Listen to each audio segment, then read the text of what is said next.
Welcome to Tool Crave, a podcast where I chat with the best and brightest makers to gain insights on how they make and discover which tools they really use and which tools they covet.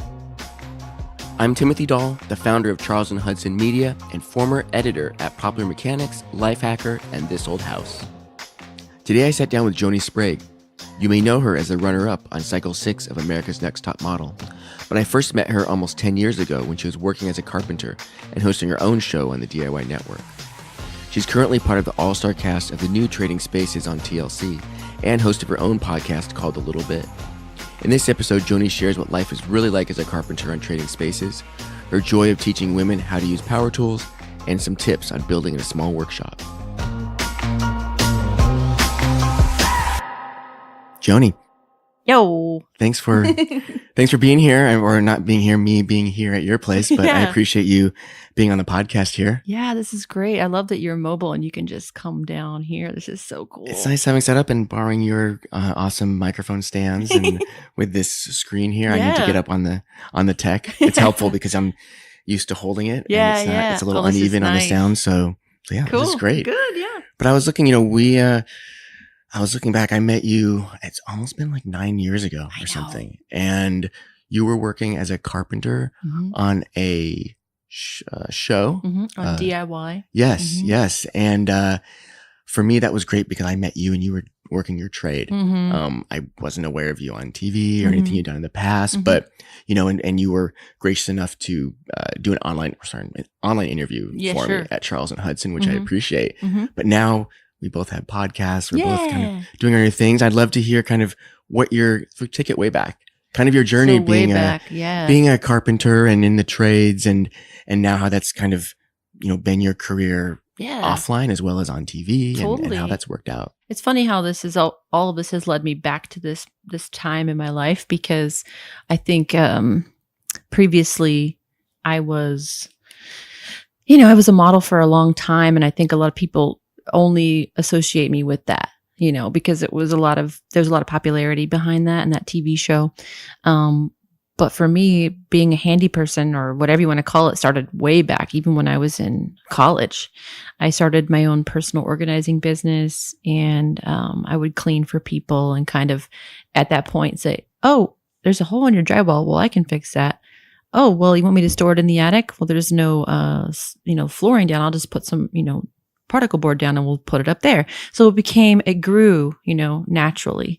And then from there, the modeling took off. And then that happened for a long, long time. But when I moved to LA, I lived in a terrible apartment in Hollywood that just the landlords didn't care. And I fixed so many things. I repaired the windows and holes in the bathroom wall around the plumbing, and just made it look so much nicer.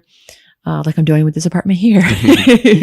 But then it, just naturally progressed to the skills that I've known since I was a child, and then after I was done modeling, I had a wonderful opportunity in an audition that got me in through the DIY network, and it just took off and I fell in love with it. And being on TV is great, but working your trade and actually doing something that you really enjoy is so much more fun. And so now I did DIY Network. I did a couple shows with them. Took a little bit of time off. I met my husband. We got married, things like that. And then came back to television just recently, which has been really fun. But all in all, I've still been doing this in some sort of way for like the last 10 years. Right. And it's been through, I guess, being self-reliant and having to do things on your own. And, having that, I mean, again, something that you're already doing, but it's kind of a leap though, to go from the modeling side and then the other. I mean, was there always something in you that kind of said, hey, I'd rather attack this job myself than pay somebody else to do it? Oh, 100%, 100%. Yeah. If you have a little bit of the gumption to do it, like, why not try it? Even if it's something small, like if you start out small, you're patching drywall, even if you go and buy those pre-patch things and, whatever, you give it a shot, try that out first. Go online. YouTube is a wonderful, we didn't have YouTube like we did 15 years ago, but YouTube now teaches you anything and everything. And if you just watch and pay attention and follow the directions, you could literally do anything. It just, being self-reliant, believe in yourself that you can do it. and try it. Because I mean, there's so many people out there, guy or girl, that just say, I'm just going to pay someone to do it. I'm like, why? Why spend the money? You know how much a carpenter is going to charge you, or a contractor, $1,000 to come, use your restroom. You know what I mean? That they just don't, it's just not cost effective for a lot of people. Well, then I've kind of found that if you're in the smaller jobs, are the toughest ones to actually find somebody. Oh yeah. They don't want to come out just to, work, fix a door or something like that. They want it to be a bigger part, and understanding, I mean, that's their business. And so they want to make it work out for them, but it's hard to find those handyman type people who you can rely on. And, oh my goodness. And a lot, like you said, with the resources that are out there now on YouTube and wherever, and then also the big box, the Home Depots and the Lowe's of the world, we have access to the same things that Carpenter or that, that people have access to now. It's really easy to kind of go in, but like you said, it's having that gumption and kind of taking that first step. Taking that first step. Totally. And I was going to mention about like just learn what you're learning too. The more I feel like I learn, the more I am just even more independent and more confident too. And I think that's really great just in general for people in society, is just like learning, educating yourself, giving yourself that confidence so that you could try new things. It's so awesome. Oh, and also another point to finding that person to do that small thing. I have a leaky pipe faucet outside by my garage, and I don't know much about plumbing. I'm struggling right now. Do I go online and like try to figure out how to do that? Right. or do I just call the plumber? I don't know. There is that line of when the pros, especially when it comes to electrical, plumbing, some real specific trades that, it's, I guess you could try. And then if it gets beyond you, you can bring somebody in and hopefully you haven't made it worse for yourself. Yeah. But yeah, there is a point where you need to call the pros in. You got to call the pros in. Yeah. There's a fine line. And with your television show, and the things that you do, that you put out there on TV and in other respects, what you're doing with inspiring other people to do this exact thing. Is that something like you can see through the television show? You're trying to get people to say, okay, I'm looking at, you're working with a designer, they're doing something and you're making that come to life. Is that always something that, again, you've been motivated to do? Yeah, totally. I think in the depths of who I am, all I want to do is help people in whatever way that may be, whether it be if I help an elderly person, do their laundry, or I don't know what, I want to help people. And no matter where life takes me, I'm going to be a helper. That's just me. But inspiring someone too, that's huge. And I love the reaction I get from people, especially from women who I say, I did that. And they'll say, I can do that. I'm like, yeah, you can. Yeah. And I see that kind of build up in them. I'm like, I like that. I prefer that you have that kind of fuels you to go home and try things, because now I have girls texting me, look what I made. I'm like, yes, that's so legit. Nothing's better than that feeling. And also too, when being a girl and being like a model for so long, I still feel like I have to prove myself constantly. And not just because of that, because just being a girl and everything else is, you don't see a lot of girls doing this, but now I'm very confident, and I know that doesn't matter who I meet, I can say, hey, I can do this. Watch me do it. Da, da, da, da. Right. And you're legit doing this. Just, I know you have the television show, but you were just telling me before about these women's classes that you're teaching. I mean, can you speak to that? Yeah. So I'm doing women's power tool classes here in Huntington Beach. I am there once a month, and it's growing, getting very popular. It's just it's an all-in-one type class. it's an introduction to power tools. I don't want you to just come and say, here, use this tool. I want them to also learn about measuring and why you use a speed square and how much, that means to do this and blah, blah, blah. And also to use a variety of tools at one time to make something that they can take home. Something like tangible. Oh, I made a stool today and I used 4 different tools to do it, or whatever. That's the goal of the class. So it's an introduction, but it's also kind of like your husband probably has all of these at home. So now you know how to use it. So go home and try to make something on your own. Also to doing things that are really cost effective. So if they have scrap wood at home, or they want to go to Home Depot, and I tell them you can have cut this wood for you to size, and then you can go home and assemble it. There's so many different things you can do. That has been awesome because, again, we're inspiring women. That I had a pregnant woman come. I had a lady come who's like wants to build things with her husband and doesn't know how to do it. So it's awesome. Yeah, I think, again, something that people maybe not know about you. You're not just, doing the TV thing. You're out there kind of walking the walk with what you're trying to do. Is that something too that you would ever share on YouTube, or kind of are you looking to maybe go with a wider audience with that? Or is this something right now that you're? This is an interesting question because there's a huge part of me that hates social media. Right. I hate it. There's nothing more terrible than social media. I hate it. It even if you follow all of the most positive things out there, you're still following your friends. You're still looking at all of their highlight reels, if you will. And it's just a lot of, self-doubt and comparing yourselves to other people and all that sort of thing. So I hate that, first of all. But also to realize now that this is probably one of the only ways a lot of us are going to make money, if that makes any sense. So for people like me and other people, we're automatically assumed to be influencers. So people want us to send us stuff, but they don't want to pay us to promote it. They just want to give us free stuff. So that's kind of out. But also too, the money that can be made off of YouTube is so exponential. You have to, if you really put time and effort into a YouTube page and post it all the time and promoted it and got people to help you edit and do audio and film for you. I mean, you can make well over 6 figures doing stuff like this. I mean, there's girls that pop up last year. Now they're killing it. But that's the thing. I don't care about that. I do and I don't, because part of me just wants to live my life and help people and learn and make, and that's it.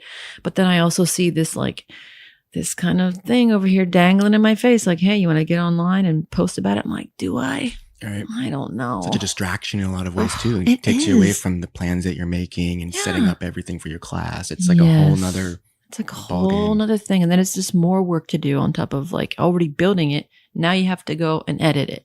And if you don't know how to edit, you got to pay someone to edit. Right. It's just I don't know if it's worth it. I want to do it. I mean, sure, everybody wants to make more money, but do I have the patience and the, is it worth it to me? I don't know.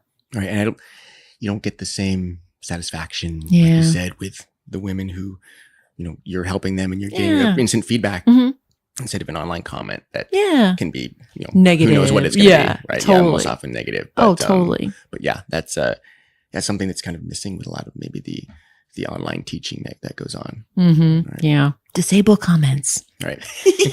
That's a safe way. Yes. Yeah. So going more towards, I guess, talking about that future part of what you're always doing, you're always being the teaching part and the television show. How do you feel is that going? I mean, as you know, television is fickle and things come and go, but you kind of have this all-star cast right now, which is pretty amazing. And actually, we can even speak about trading spaces. Can you speak to that? I mean, it's kind of, that show was, I feel like, one of the first, originators of, DIY on TV. That was, people could, tune in for their 30 minutes or whatever and be inspired.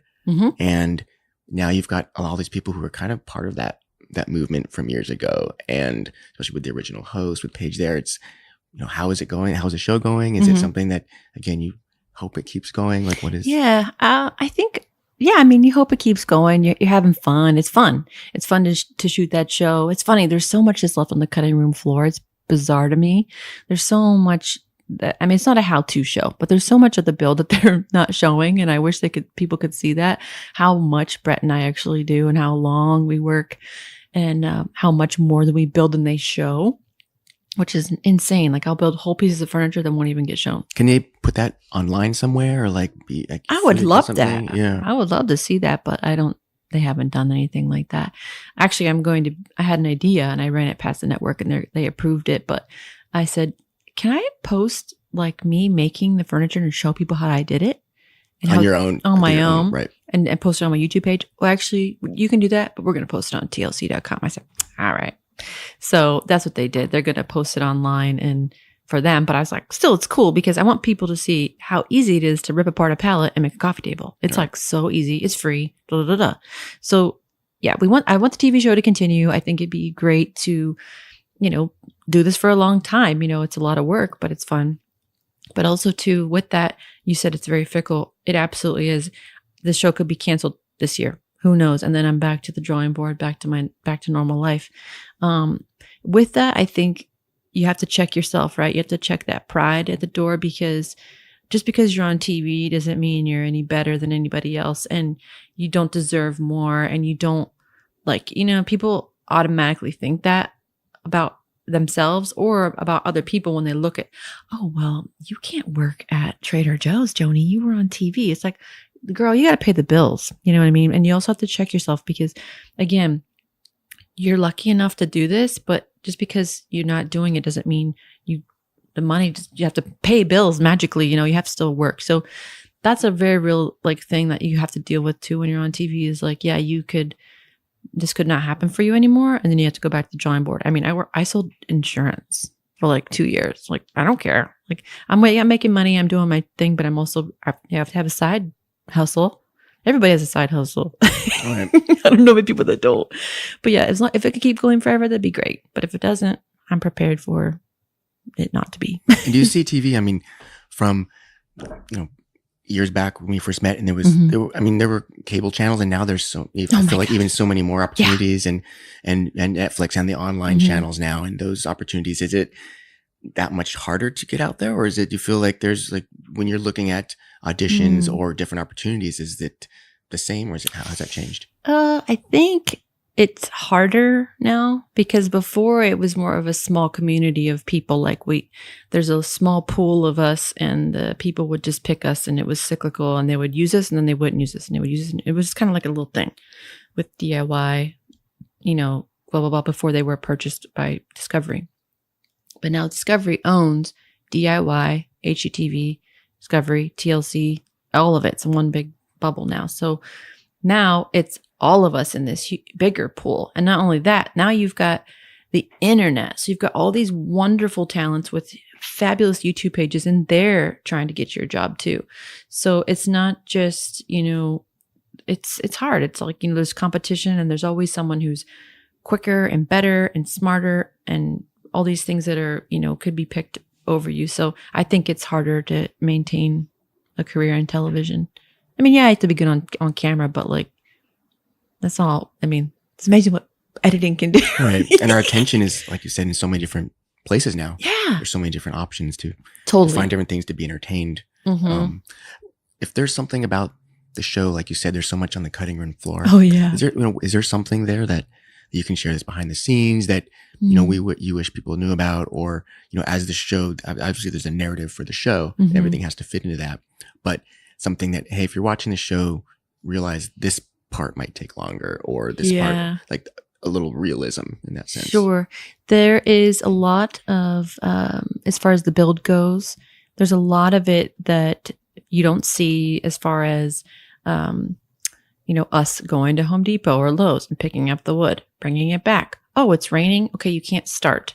They don't really show all that kind of stuff. Oh, you have the generator is all you have now because the power is blown in the garage and can't be on all these circuits at one time. So you have to take turns using different saws, and it's just insane. Or Brett and you are separated from between each other for a mile, and he's got your Craig bit. So now you have to go drive over there to get it.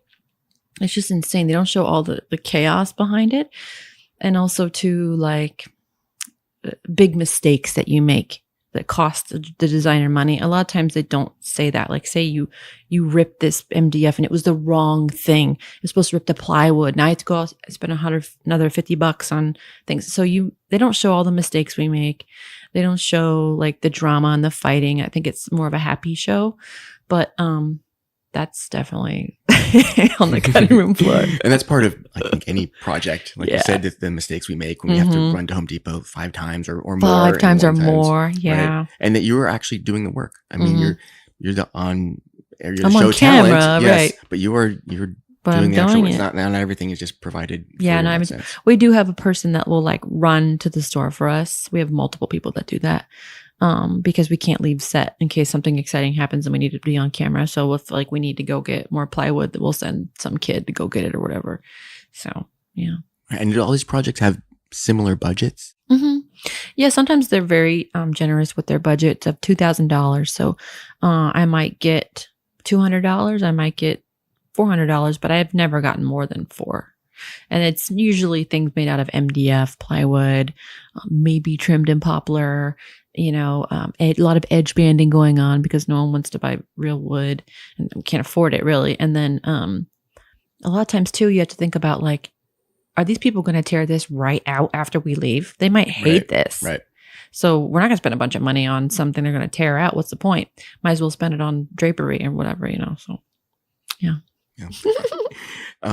Let's go. I'd like to hear more about maybe the tools that you use. And are you the tools that you use on the show? Are those your own personal tools? Are you provided with things that you've requested? How does that work? Yeah, we could put in some requests for things that we really like. Like I'm a big Craig fan, so I love pocket holes, and I'd prefer that they have those available. We don't get to choose the branded tool. Usually, the production company just goes out every season and buys all new tools. That's what I heard, anyways. I don't know, but that's kind of crazy to me that you would, what do you do with the chop saw when you're done with it? And then you buy a new one? I don't know.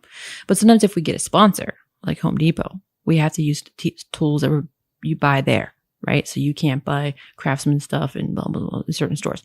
So, they just buy either what's provided by the sponsor or, whatever. So they're not my tools. But I do bring some of my own tools and I keep them. Like I have, different marking tools and pencils and things that are like my own tape measure, things that I like to access. And I keep them in my own bin. And I literally, when I travel with that bin, I tape it shut with gaff tape so no one can get in it and steal my tools. Like it's serious. One of the first podcasts I did with Jimmy DiResta, and he's on this NBC Making It show. And he said, yeah, it's things just walk away.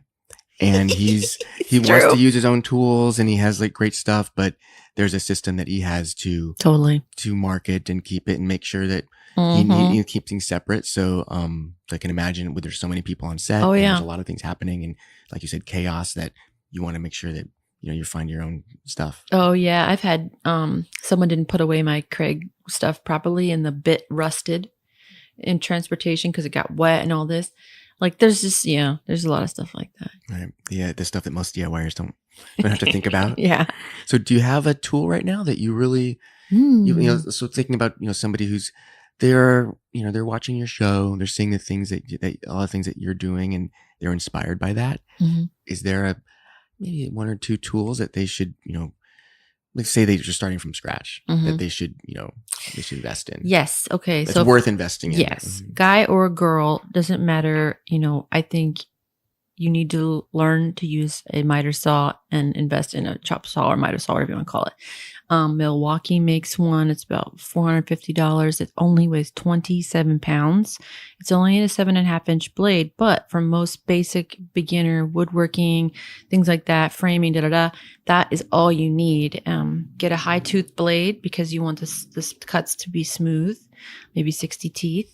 But get a chop saw, affordable, small, something you can move and carry. They go up in weight from there. The one I have is like 65 pounds, but it's a really great compound miter saw. And Bosch one. Oh, Bosch. Hey, Bosch, what's up? And then I would definitely invest in an orbital sander. They're not expensive. You can buy a Black & Decker one. You can buy a Ryobi one. Don't worry about spending all your money on one of those, but they're awesome. You definitely need one of those. I did see your video on using one of those. Yeah. And like you said, it just how much energy and time it saves. Sanding is one of the toughest jobs out there. It takes a lot of time. Yes. And it's rewarding when you're done, but it's time consuming and you get being really sore doing it if you have a lot to do. Yeah. Definitely those two, an impact driver and a drill, two separate things. They do completely different jobs. People are like, no, you just need a driver. I'm like, no, you need an impact driver and a drill because impact drivers, especially for girls, are fabulous because they're more compact, they're lighter weight, and if you have to do anything overhead, a lot of times you need a little more punch from behind because a lot of us don't have that upper body strength to press against a board or a screw, and that does a lot of the work for you. And also when you do in a pre-drill a lot of things and you want to use a drill for that, you don't want to use the impact driver, you go right through your wood. So those things for sure, just to start out, you'll be able to cut, assemble, and sand whatever you need. And then if you want to get into nail guns later down the road, you can do that. But something that's really fun if you want to get more into the woodworking side of things is the Craig jig and doing pocket holes. I love them. They're so much fun. I actually got the Foreman, which is a larger version of the jig, and it's, powered almost like a miter saw, and you can connect a vacuum to it. So do you use your own drill with that, or is it part of the tool? Yeah, I'll show you. It's like a big platform, and the actual Craig jig bit comes out. You put the wood in, and it presses it down, and it slides in, and it makes the hole for you. It's amazing. So you don't have to clamp that clip down. It's just like it's like the of Craig jigs. How much how much those are? It's about $400, okay. But it's worth it. Okay. Especially if you're going to do a lot of them, especially if you're doing cabinets and things like that. You need to go boom, boom, boom, boom, boom, boom. You can crank it out. Yeah. It's really good.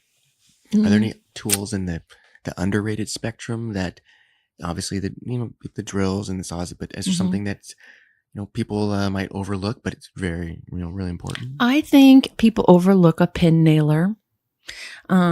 Like say, for example, you have an 18 gauge or a 16 gauge, brad nailer, and that's all you've got. But like, you're not going to put a giant brad nail into something like a small picture frame that you need to repair or something like that. That's going to be crazy. But a pin nailer, you can get the tiniest little nails, hold things in place just long enough for the glue to help you to set up. Because really the powerhouse in any woodwork is the glue. The glue is stronger than a nail, right? So, but the pin nailer is so nice because it's invisible. It's so cool, and they're not scary to use. And I think those are way underrated. If you're a woodworker, you're like, oh, I use it all the time, but a lot of people don't even know about them. Is that something that you'd go with a cordless option or as an air tool? I've usually used them in an air tool because I'm just used to that. They do make cordless ones. I don't have one right now. I have one I'm ordering from Metabo HPT, but I don't have one right now. And as an air tool, then you need a compressor. Yeah. Through that process, is that with a pin nailer? Obviously, you can go with maybe the smallest one out there. Mm-hmm. Yeah, there's really great compressors out there. You can get a nail gun and a compressor from Porter Cable for like $170 for the whole thing, which is like, wow, unbelievable price, right? And it comes with the hose and everything, and it can get you going. But if you want to invest a little bit, there are smaller compressors that are a lot quieter, and those are really great. I have one from Senoco, or I don't know how to pronounce it, and it's really cool. It's super quiet. And that's still strong enough to use with another type of nailer. Is it something? Probably not a framing nailer, but most nail guns and staplers. Right. Going other tools here. Is there a tool that really you wish you covet, that you wish you had? That's on your bucket list. Okay. Yeah, I want the saw stop table saw. Okay. Yeah. I mean, not that I'm going to be like, hey guys, let's put a hot dog down here and see how it works. Because every time it goes off, it's another $200 to get it, to fix it and get it going again or whatever. Because you have to buy a new blade, and I think you have to buy the new aluminum piece that stops it and everything else. So small price to pay, though. Small price to pay to keep your finger. But I mean, if you're used to using a table saw and you're careful, I don't think you really need to worry about it. But it's such a cool tool, and they do make a portable one that rolls. Okay. It's not just a big shop one. Right. And I've used them before. They're really cool. There's a couple of really neat features on them, but over time, I've not seen the reviews, but through and through, I think Bosch makes one of the best table saws, those portable ones. But I don't know, table saws are so cool. I could have like 5 different ones and be happy. And do you use one of those on set? Is there a saw stop? Is there? No. Yeah. I mean, I know there's a little bit more price premium there, but yeah, if we did have a saw stop, it would have gone off by now. Yeah, because Brett is so clumsy. Okay. He'll drop things. He's so funny. We call him Butterfingers. Uh-oh. It's not Yeah. good when you're. Oh, he'll Okay. like even like putting things in the drill. He'll be like, blah, blah, blah, clink, clink, clink. I'm Okay. like, Brett, what are you doing over there? He's like, sorry, dude.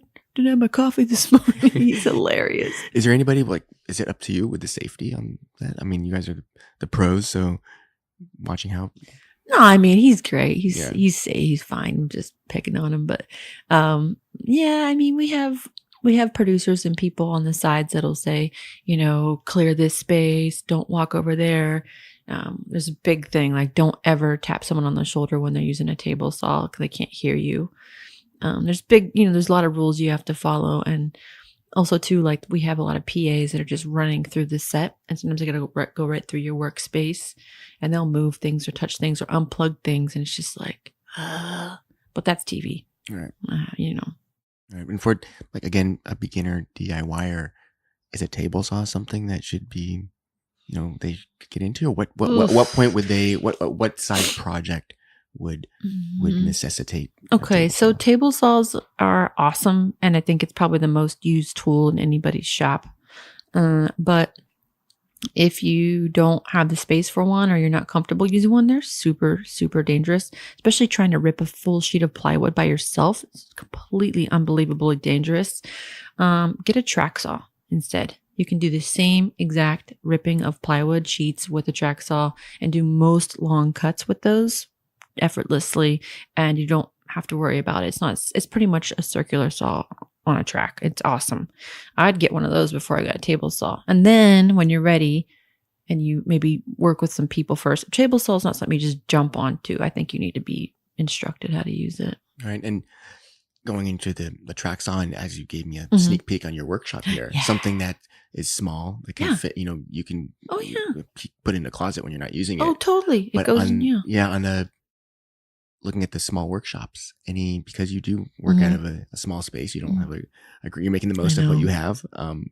Any tips on that for people who work out of their garages or work with you know, an extra room? If you're working out of your garage, you know, think about what's in that garage first. If you're a clean person and you don't want to have to worry about sawdust going everywhere, maybe your washer and dryer's in there, you fold your laundry in there, you know, maybe consider, can you step outside of your garage? Can you invest $40 in a Easy Up from Walmart and just take it outside and close that garage door? Because clutter and dirtiness, it gets dirty quick, especially if you don't have a vacuum system connected to any of your saws. I mean, you'll be in a huge pile of sawdust.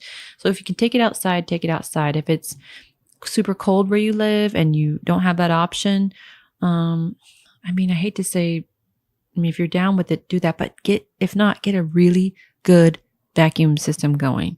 Attach all your saws, everything to vacuums and have that ready to go, because that'll save you a ton of grief. Right. For sure. How does you vacuum, exhaust systems, Exhaust all that, systems, and yeah. we're in the proper ventilator or mask Yes. to protect yourself? Oh my goodness, yes. MDF, I think, is almost like the dust from that is almost like if you're a smoker. I have gone home and blown my nose, and the MDF, it just comes out of my nose, and just, it's so thick, but so thin and like wispy. You don't even realize you're breathing it in. And then I'll get what I call it, the MDF. It's almost like I got the black lung. It's kind of nasty. I cough for weeks. Oh, wow. If you're not careful, because it's stuck in there, you know, you got to get it out. It's pretty dangerous. And then you don't know what's in that stuff. You know, you got to be careful. Right. And MDF is something you use for quite a few, obviously, these projects. Oh my goodness. Almost all of our projects on Trading Spaces are made with MDF. Huge bookcases. You build onto things with it. All MDF. So is again another project based. Why would somebody choose MDF over plywood or another material?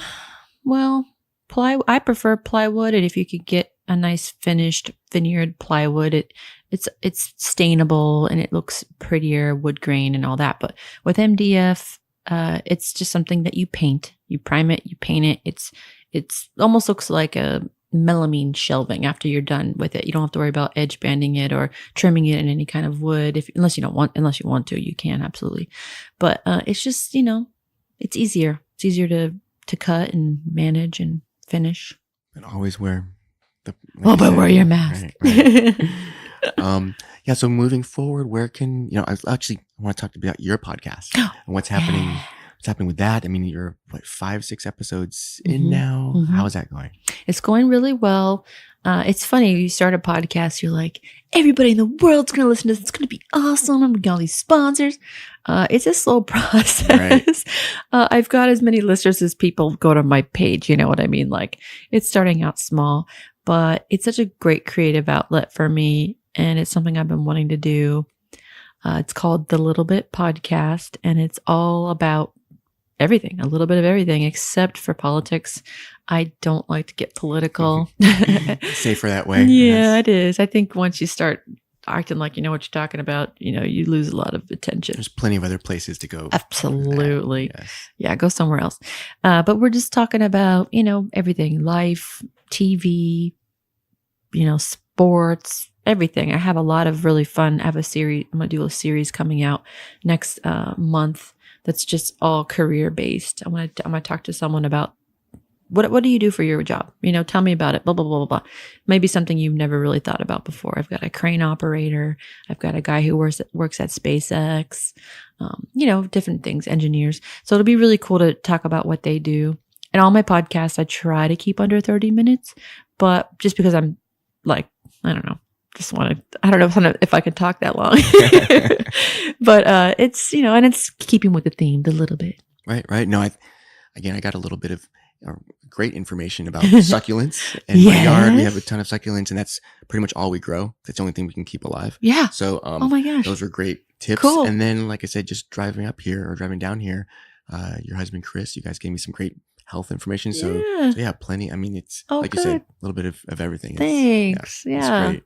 Thanks. So on that note, any podcast recommendations for me? Because this is, I'm a rookie here starting out. I know. Let's see. Well, it sounds like you've already got some help on the audio side of things. So that's good. That was the easy part for me to take off my plate for now. I would definitely, even though you don't think you need to, make sure your host, you're going to be hosted, but make sure all your I don't know what you'd call them, your platforms, or do them all. Do Stitcher, do all the ones, even if you don't listen to that one, because you're missing out on a lot of people that, may only go to Stitcher for a podcast. I need to do that. I'm not on all of them, but I'm realizing that I need to be. I didn't realize how big Stitcher was. Make sure you spend a little time, making your website really cool and making it, because if you drop the website first and that's where people are going to go for the links, sometimes when you're brand new and you search for yourself on Spotify, it's not going to pop up. The podcast won't pop up at first unless it's being subscribed to and things like that. So at first you want to have a website where people can go and click on the link that'll direct them to that podcast. That was a big thing I ran into in the beginning. Like, where can I find this? I'm like, search it on Google. They're like, it's not there. I'm like, oh. Right. You need to have a central hub in that sense? Or yeah. Okay. Yeah. Okay. Yeah. Other than that, I mean, just have fun. And if you got any buddies that make any music, you can use some cool music that's not going to cost you anything. That's the tough part, right? Yeah. Right. Where, and beyond your podcast, where else can people connect with you and find you? I'm a big Instagram person. I love to do stories more than anything. So if you want to follow me on my adventures, I like to camp. I love dogs. I love traveling. Yeah, I love to travel. And I'll post about builds and stuff like that. But like I said, who knows? I might do a YouTube page and put more things on there. It's just that, do I have the time and the will? I don't know. Right. But Instagram at Joanie Sprague. Well, thank you. We'll look for you there. And again, appreciate you coming on here. Mm-hmm. Thanks. Thanks, Joanie.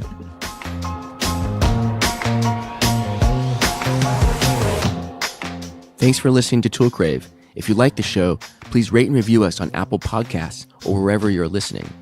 Follow along with us for guest updates on Instagram, Twitter, and Facebook at Tool Crave.